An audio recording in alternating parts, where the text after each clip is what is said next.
Good evening class. Welcome to Deep classes. Daily की तरह रोज शाम 5 बजे आज की वीडियो भी आपके सामने इस चैनल पर लाइव है। बिना देरी किए हम अपना आज का वीडियो भी स्टार्ट करते हैं, जिसमें हम टीजीटी पीजीटी एग्ज़ाम से रिलेटेड क्वेश्चंस की प्रैक्टिस करते हैं। हम इसका आज की वीडियो का पहला क्वेश्चन देखते हैं। पहला क्वेश्चन है, अंधायुग नाटक किस विधा की रचना है? उपन्यास, नाटक, काव्य नाटक या फिर कहानी संग्रह। ठीक है, इसमें जो ऑप्शन नंबर ख और ग है ये लगभग एक जैसे ही हैं, तो उसका आप ध्यान दें। इसका आंसर हो जाएगा ऑप्शन नंबर ग, काव्य नाटक। ठीक है, अगर हम अंधायुग की बात करें तो अंधायुग नाटक जो है धर्मवीर भारती द्वारा लिखा गया है।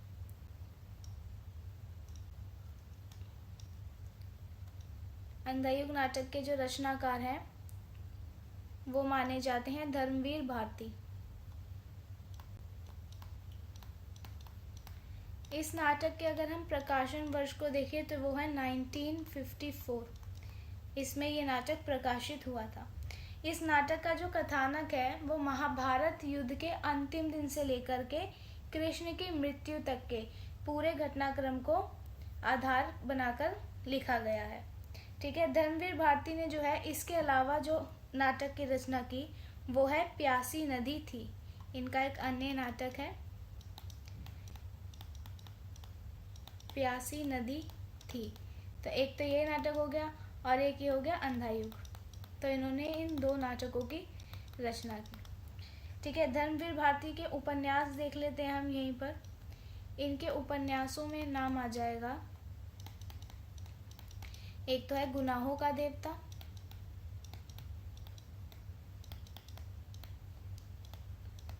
और एक आ जाएगा सूरज का सातवां घोड़ा।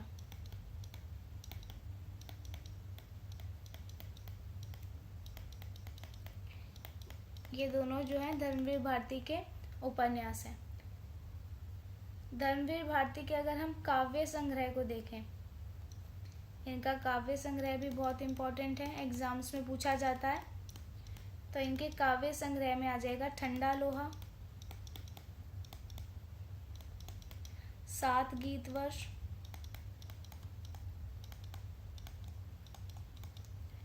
ठीक है, कनुप्रिया,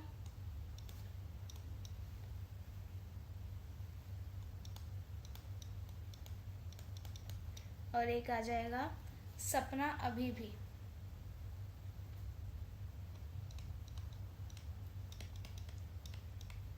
ये सभी जो है इनके काव्य संग्रह हैं।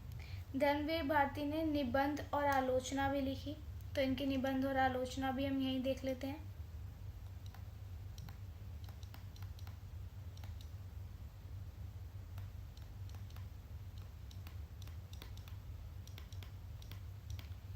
इसमें आ जाएगा ठेले पर हिमालय,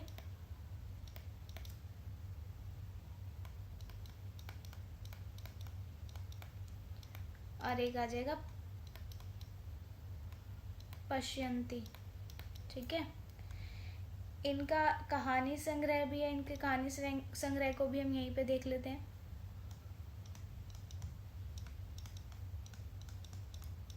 तो कहानी संग्रह में आ जाएगा चांद और टूटे हुए लोग,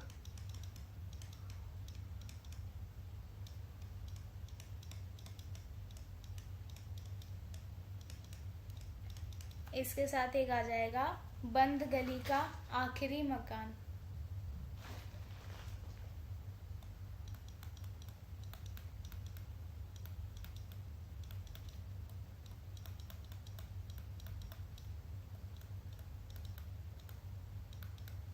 तो ये सभी जो रचनाएं हैं धर्मवीर भारती द्वारा रचित हैं। नेक्स्ट क्वेश्चन देखते हैं हम। शेखर एक जीवनी कितने भागों में प्रकाशित उपन्यास है? ऑप्शन नंबर क 1, ऑप्शन नंबर ख 2, ऑप्शन नंबर ग 3 या फिर ऑप्शन नंबर घ 4। आंसर जानने से पहले हम इस उपन्यास के बारे में जानते हैं। तो ये जो शेखर एक जीवनी उपन्यास है ये अज्ञेय द्वारा रचित है। ठीक है। और अगर हम इसकी बात करें तो ये शेखर एक जीवनी एक मनोविश्लेषणवादी उपन्यास है।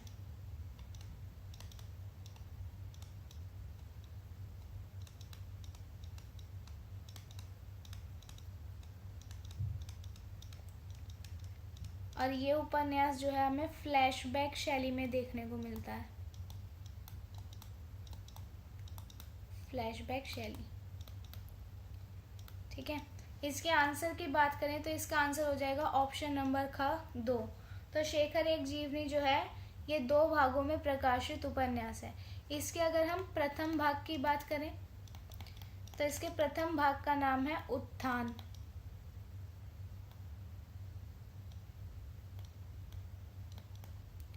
जो कि 1941 में प्रकाशित हुआ। और अगर हम इसके दूसरे भाग की बात करें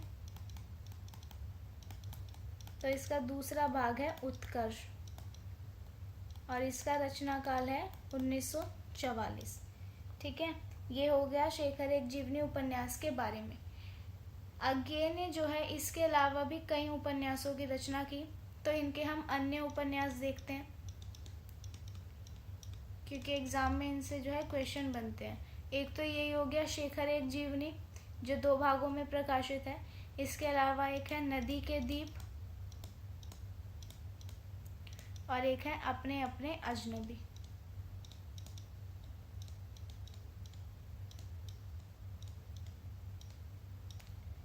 तो ये जो है अज्ञे द्वारा रचित है। नेक्स्ट क्वेश्चन देखें, निम्नलिखित में से कौन सी रचना फणीश्वर नाथ रेणु की नहीं है? ऑप्शन नंबर क मैला आंचल, ऑप्शन नंबर ख परती परिकथा, ऑप्शन नंबर ग राग दरबारी या फिर ऑप्शन नंबर घ जुलूस। तो ये जो चारों हैं ये उपन्यास है। इसमें जो फणीश्वर नाथ रेणु है इनके उपन्यासों में आ जाता है मैला आंचल, परती परिकथा और जुलूस। लेकिन ये जो राग दरबारी है ऑप्शन नंबर घ, ये फणीश्वर नाथ रेणु द्वारा रचित नहीं है। इसके जो रचनाकार हैं वो श्रीलाल शुक्ल हैं। ये इसके रचनाकार माने जाते हैं। अब यहाँ पे हमने 2 उपन्यासकार देखे, एक है फणीश्वर नाथ रेणु और एक है श्रीलाल शुक्ल। हम इन दोनों के ही अन्य उपन्यासों को भी यहीं पर जान लेते हैं। सबसे पहले अगर हम फणीश्वर नाथ रेणु के उपन्यासों की बात करें तो इनके उपन्यास में एक आपने देखा मैला आंचल, एक है परती परिकथा और एक है जुलूस। इसके अलावा इनके उपन्यासों में आ जाएगा दीर्घ तपा, कितने चौराहे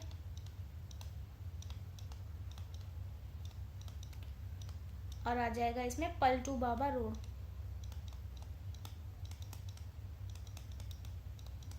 ठीक है, इसके अलावा ये 3 मैला आंचल, परती परिकथा और जुलूस। अब अगर हम श्रीलाल शुक्ल के उपन्यासों को देखें तो इनके उपन्यासों में एक तो यही आपने देखा राग दरबारी, इसके अलावा है इनका सूनी घाटी का सूरज,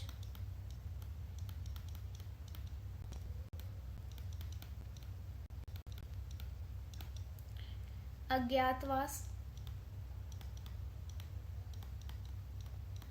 सीमाएं टूटती है,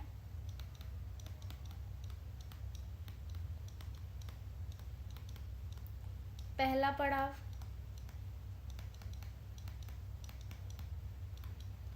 विश्रामपुर का संत,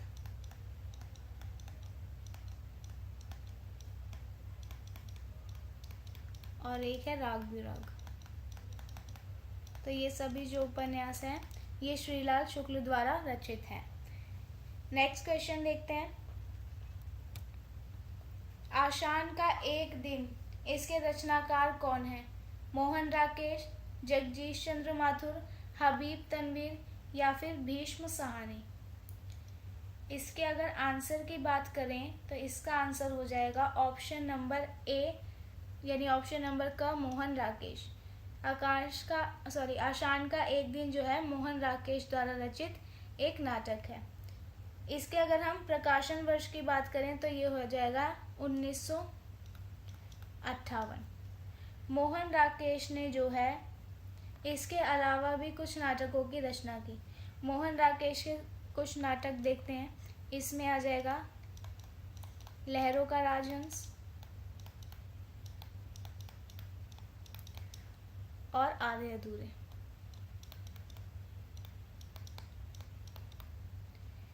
ये जो है मोहन राकेश द्वारा रचित है। सेकंड ऑप्शन हमें देख रखा है जगदीश चंद्र माथुर। ये भी एक प्रसिद्ध नाटककार हैं। इनकी रचनाएं देखते हैं जगदीश चंद्र माथुर की। इनकी रचनाओं में आ जाएगा कोणार्क, पहला राजा और शार्दुल विक्रम।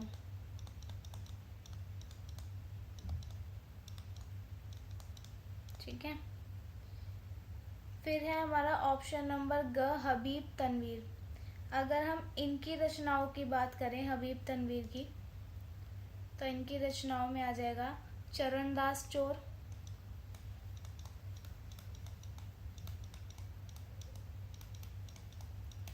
मिट्टी की गाड़ी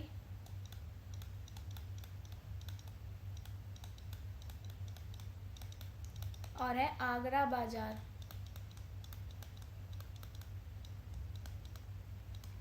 ये जो है हबीब तनवर द्वारा रचित है। भीष्म साहनी की रचनाएं देखें। भीष्म साहनी की रचनाओं में आ जाएगा माधवी,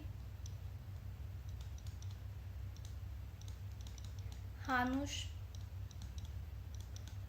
और कबीरा खड़ा बाजार में।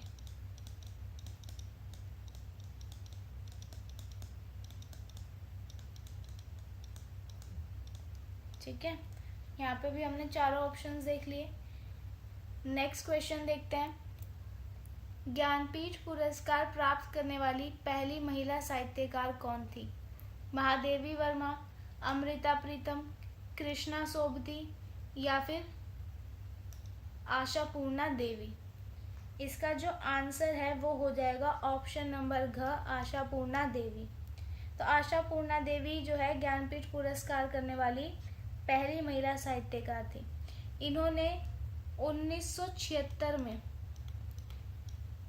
इस सम्मान से इन्हें 1976 में इन्हें ये सम्मान दिया गया था। इनका एक उपन्यास था जिसका नाम था प्रथम प्रतिश्रुति।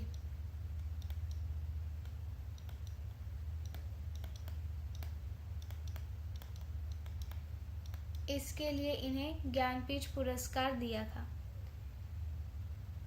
और देखें ऑप्शन नंबर क हमें दे रखा है महादेवी वर्मा। महादेवी वर्मा जो है ये हिंदी साहित्य की प्रसिद्ध कवित्री हैं। इन्हें भी ज्ञानपीठ पुरस्कार मिला था, लेकिन इन्हें ज्ञानपीठ पुरस्कार मिला 1882 में। अगर हम इनकी प्रमुख रचनाओं की बात करें तो इनकी प्रमुख रचनाओं में हमें देखने को मिलता है यामा, दीपशिखा और नीरजा। ठीक है, ऑप्शन नंबर ख देखते हैं अमृता प्रीतम। अमृता प्रीतम जो है ये पंजाबी और हिंदी साहित्य दोनों की ही प्रमुख लेखिका थी। इन्हें ज्ञानपीठ पुरस्कार मिला 1981 में।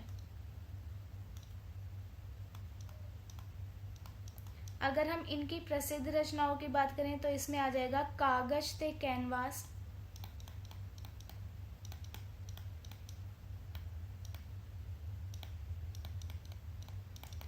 पिंजर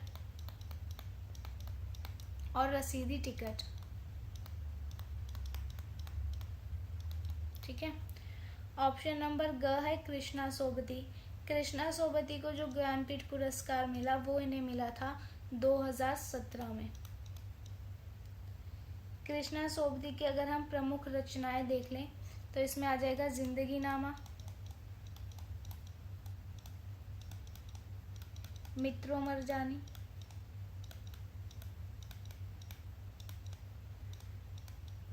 ठीक है, और एक है गुजरात पाकिस्तान से गुजरात हिंदुस्तान।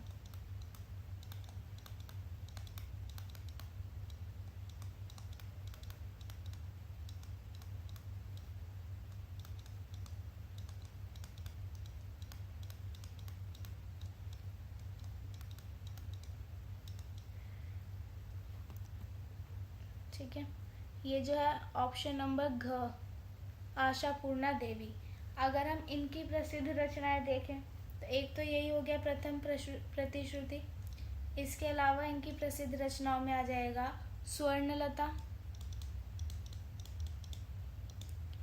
और एक आ जाएगा उत्तर पुरुष।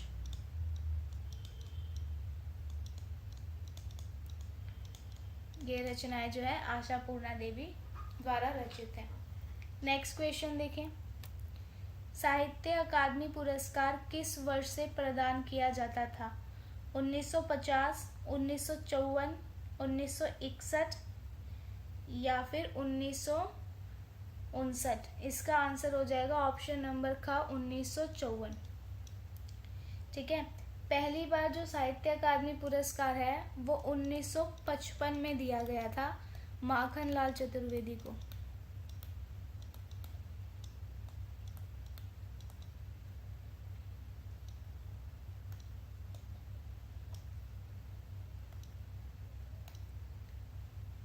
माखनलाल चतुर्वेदी को। और इन्हें जिस रचना के लिए दिया था उसका नाम है, रचना का नाम हिम तरंगिनी।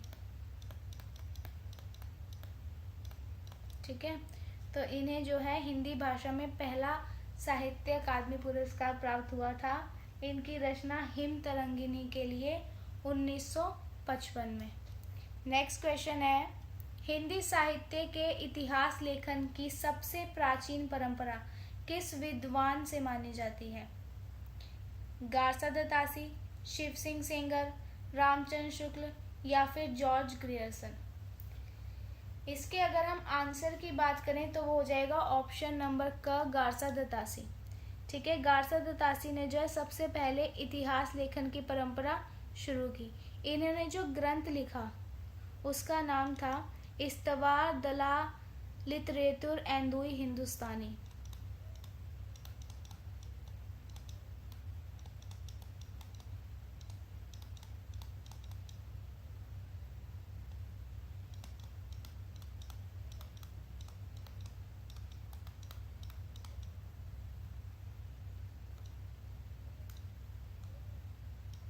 ये जो है इनके ग्रंथ का नाम था।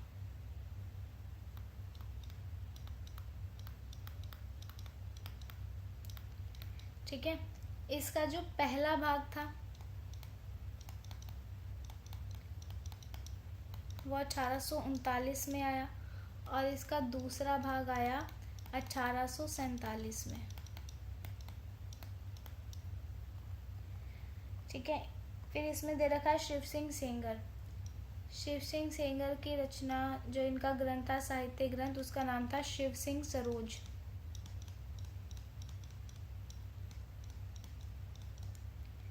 ये आया 1883 में और इसमें 1000 कवियों का जीवन चरित्र संकलित था।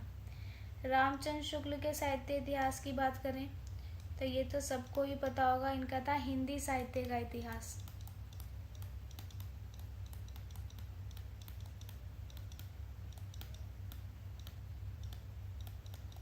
इसका समय है 1929। और अगर हम जॉर्ज ग्रियर्सन को देखें तो जॉर्ज ग्रियर्सन के ग्रंथ का नाम था the modern vernacular literature of Hindustan. ठीक है, और इसके अगर हम समय की बात करें तो ये हो जाएगा 1888। नेक्स्ट क्वेश्चन देखते हैं, आदिकाल के किस कवि ने डिंगल और पिंगल शैली का प्रयोग अपनी रचनाओं में किया? सरहपा, लुइपा, चंद्रबरदाई या फिर जगनी? सबसे पहले तो ये देखिए, जो हमें चारों ऑप्शंस दे रखे हैं ये चारों ही कवि जो हैं आदिकाल से संबंधित है। ठीक है, चंद्रबरदाई की प्रसिद्ध रचना जो है वो पृथ्वीराज चौहान, सॉरी हाँ एक सेकेंड, पृथ्वीराज चौहान है, सॉरी पृथ्वीराज रासो। मैं कंफ्यूज हो रही थी तो गलत नाम निकल गया। तो इस अंतर्बरदाई की रचना है वो पृथ्वीराज रासो मानी जाती है। और अगर हम जगनिक की रचना की बात करें तो इनकी रचना है परमाल रासो। इसी परमाल रासो को जो है आल्हा खंड के नाम से भी जाना जाता है। अब इस क्वेश्चन के आंसर की बात करें तो वो हो जाएगा ऑप्शन नंबर ग, चंदबरदाई। तो चंदबरदाई ने अपनी रचनाओं में डिंगल और पिंगल दोनों शैलियों का प्रयोग किया है। नेक्स्ट क्वेश्चन देखें। राहुल सांकृत्यायन हिंदी साहित्य में किस क्षेत्र में अपने योगदान के लिए जाने जाते हैं? कविता, उपन्यास, यात्रा साहित्य और इतिहास अनुसंधान या फिर नाटक?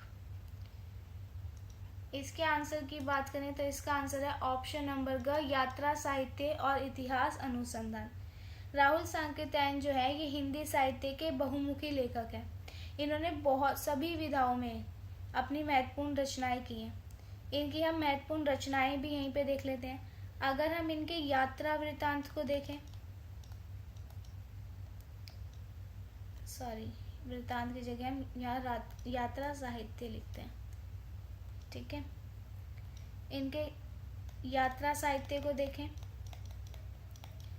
तो इसमें आ जाएगा किन्नर देश की ओर,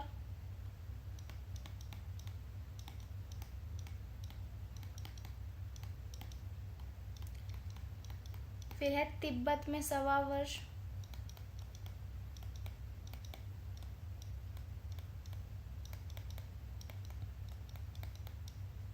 मेरी जीवन यात्रा,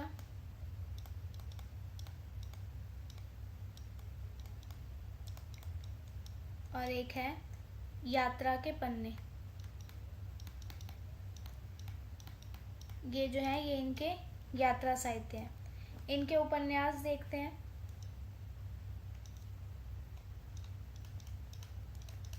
इनके उपन्यासों में आ जाएगा सिंह सेनापति,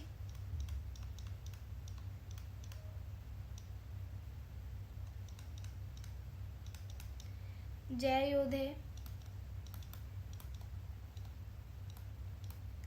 फिर एक है भागो नहीं दुनिया को बदलो।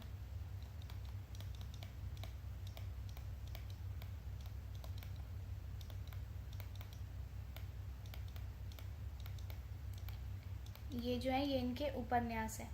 इनका इतिहास और दर्शन देखते हैं। इतिहास और दर्शन से संबंधित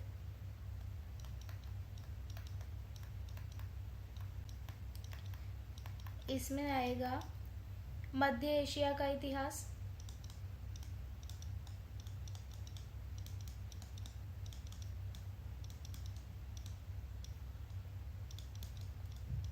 ठीक है। दर्शन दिग्दर्शन,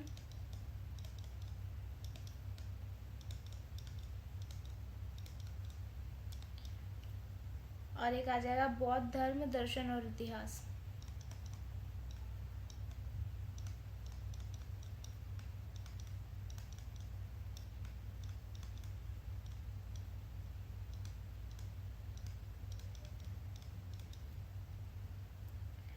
इनके कहानी संग्रह को देखते हैं।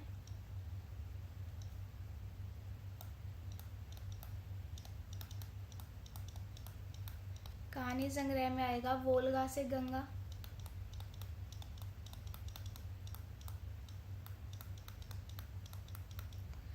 और आ जाएगा अखत कहानी प्रेम की।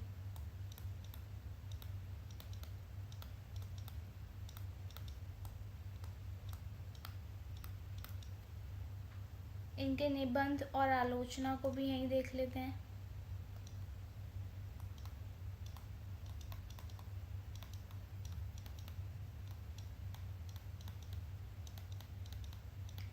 इसमें आ जाएगा घुमक्कड़ शास्त्र,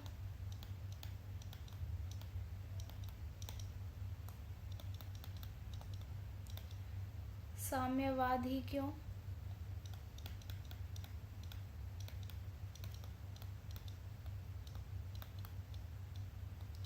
ये जो है इनका निबंध और आलोचना में आ जाएगा।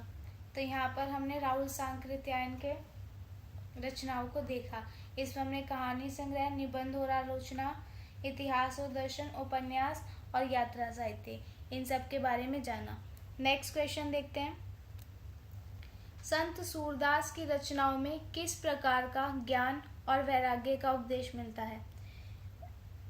रहस्यमय और प्रतीकात्मक, तार्किक और शास्त्रीय, सरल और व्यवहारिक, या फिर भावनात्मक और प्रेमपूर्ण। ठीक है, संत सूरदास की बात करें तो ये जो है ज्ञानाश्रय शाखा से जुड़े हैं और इनकी रचनाओं में हमें तार्किक और शास्त्रीय रूप देखने को मिलता है जो कि हमें ज्ञान और वैराग्य का उपदेश देते हैं। तो इसका आंसर हो जाएगा ऑप्शन नंबर ख, तार्किक और शास्त्रीय। इनकी रचनाओं की बात करें, एक सेकंड, मैंने शायद सुंदरदास को सूरदास पढ़ दिया है।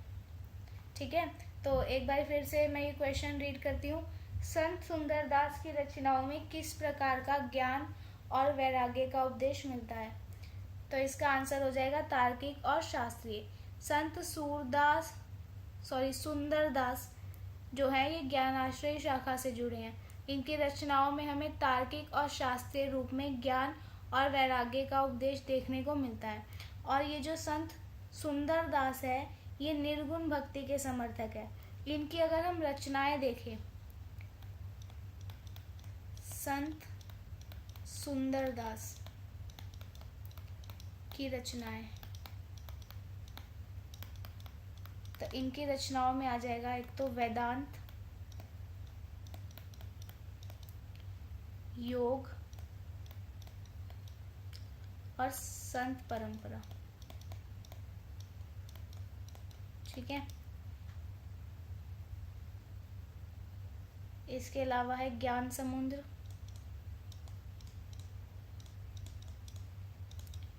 सुंदर विलास,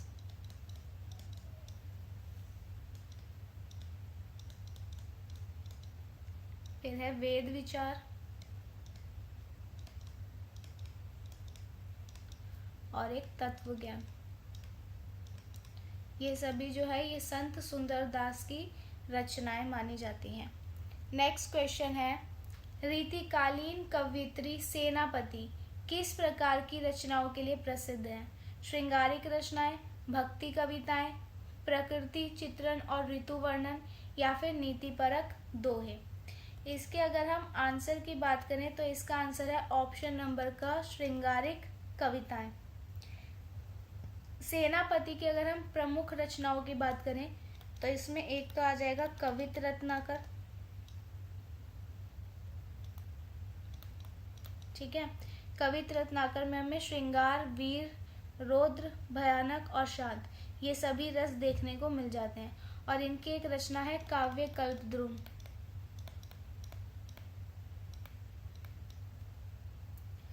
ये भी सेनापति द्वारा रचित है। नेक्स्ट क्वेश्चन, भारतेंदु हरिश्चंद्र के किस नाटक में समाज सुधार के विचारों को व्यंग्यात्मक ढंग से प्रस्तुत किया गया है? तो इनके नाटकों के ऑप्शन है विशस्य विश्वशदम, चंद्रावली, भारत जननी, या फिर धनंजय विजय। इसके सही आंसर की बात करें तो वो हो जाएगा ऑप्शन नंबर ग, भारत जननी। भारत जननी में जो है इनके समाज सुधार के विचारों को हमें व्यंग्यात्मक ढंग से प्रस्तुत किया गया है। भारतेंदु हरिश्चंद्र के सभी नाटकों को देखते हैं।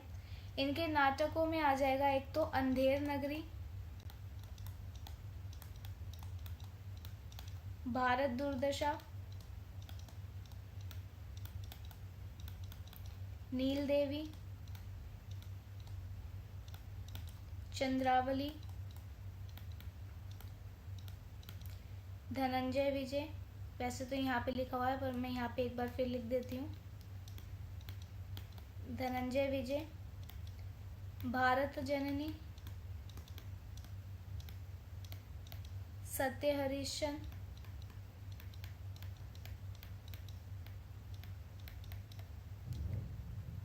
वैदिकी हिंसा हिंसा न भवति,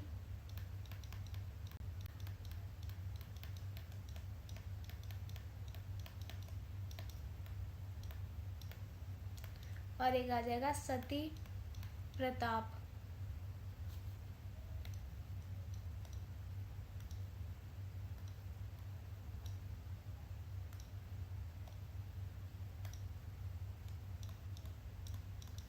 सती प्रताप। ये सब जो है भारतेंदु हरिश्चंद्र द्वारा रचित नाटक है।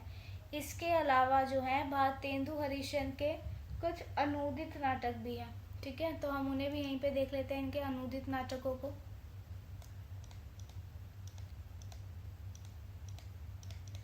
तो भारतेंदु हरिश्चंद्र के अनूदित नाटकों में आ जाएगा एक रत्नावली, ये जो है संस्कृत नाटक का हिंदी अनुवाद है। फिर है विद्या सुंदर, विद्या सुंदर जो है ये बंगाली नाटक का हिंदी अनुवाद है। कर्पूर मंजरी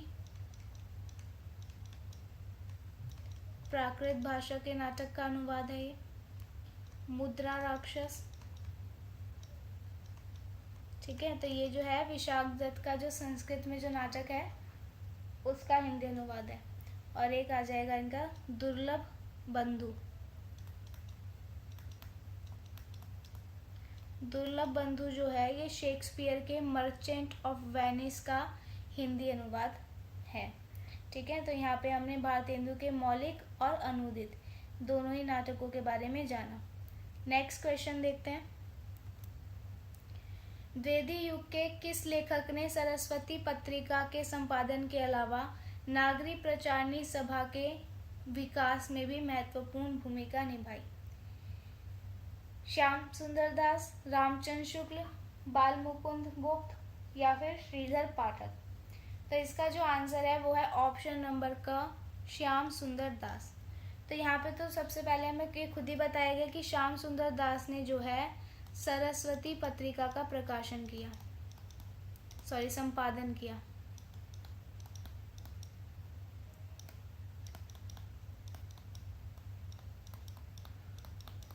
और इसी के साथ ही ये जो है नागरी प्रचारणी सभा के विकास की इन्होंने महत्वपूर्ण भूमिका भी निभाई। इसी के साथ हमारा आज का वीडियो यहीं खत्म होता है। वीडियो पसंद आया हो तो वीडियो को लाइक एंड शेयर ज़रूर करें और हमारे चैनल को सब्सक्राइब करना ना भूलें। मिलते हैं अब हम अपने नेक्स्ट वीडियो में, तब तक के लिए थैंक यू।